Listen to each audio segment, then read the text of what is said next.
Hey family, today I am going to unique historical story. So let's start.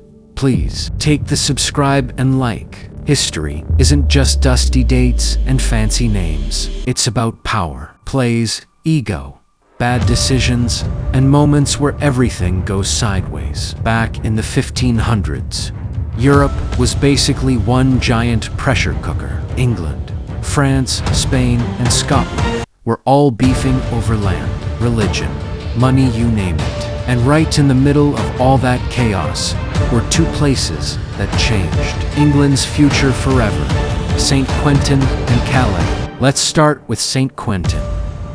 This was a big deal French town, and the guy in charge of defending it was Admiral Coligny. The dude was tough, no quitter, no coward. Everyone expected him to put up a solid fight, and he did. His soldiers were exhausted. The walls were getting wrecked by non-stop cannon fire, but they still held the line as long as they could. Eventually, though, brute force won. The town got taken by storm, and once that happened, things went straight downhill. Soldiers weren't thinking about honor or victory anymore. They were thinking about loot. Everyone was grabbing whatever they could: gold, silver, weapons, and some troops were even fighting each other over who got the best stuff. It was ugly. Yeah, they won the battle, but any sense of humanity gone. After St. Quentin, King Philip II of Spain's army started falling apart fast. On paper, they looked strong. In reality, it's total mess. The Spanish soldiers acted like they owned the place, treating their English and German allies like trash. The Germans were especially pissed because, get this, they weren't even getting paid. No paycheck, no loyalty. The English soldiers had their own realization too. Wait a minute, why are we even here? They figured out they weren't fighting for England at all. They were just backing Spain's agenda. Once Philip saw morale crashing, he basically said, "Fine, go home."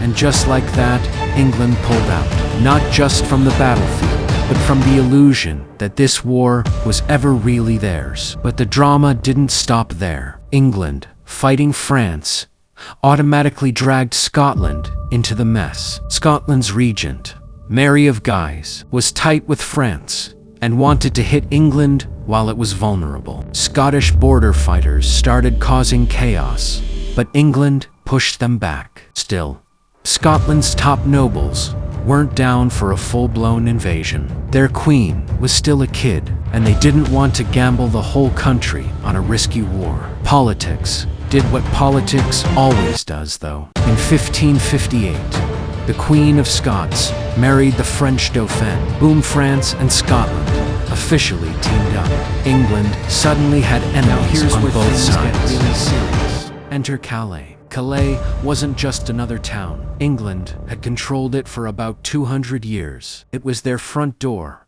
into Europe, perfect for trade, troops, and showing off power. As long as England held Calais, they had a seat at the continental table. Diplomats at the time straight up said, without Calais, England's basically locked out of Europe. Problem was, Calais wasn't as solid as everyone thought. The walls were old, the defenses were sloppy, the garrison was small. England thought the place was untouchable, but that confidence was way out of date. France saw the weakness. At the start of 1558, the Duke of Guise, uncle to the Queen of Scots, rolled up with a serious army. His mission was simple and bold: kick England out of France for good. On January 2nd, he struck fast. First, he took Risebank Castle, cutting off water access. Next day, Neuenham Bridge fell, blocking land routes. Calais was officially trapped. French cannons went to work, blasting the walls non-stop. By January 6th, the citadel gave up. On January 7th, Calais was done. Just like that, after 2 centuries, England lost Calais. The governor, Lord Wentworth, got captured along with a handful of others. Around 4,000 English civilians were forced out of their homes. They weren't slaughtered, but they were treated rough. Families were shoved into churches and stables, left hungry and scared. Then the French announced, if you've got money, jewelry, or or valuables handed over, or else people dumped their belongings on church altars, knowing soldiers were already looting their houses. The French said it was payback for what English troops had done at St. Quentin.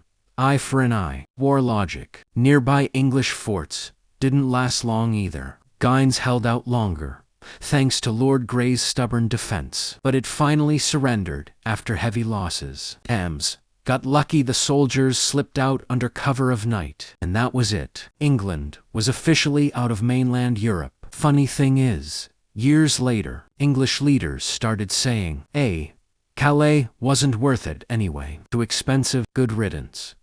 But history tells a different story. Losing Calais wasn't just about money. For land, it marked the end of England's European ambitions. After that, England turned toward the sea, and that shift, that's what eventually made them a global naval power. So St. Quentin to Calais wasn't just a couple battles. It was the moment one chapter of history closed, and another one quietly started loading.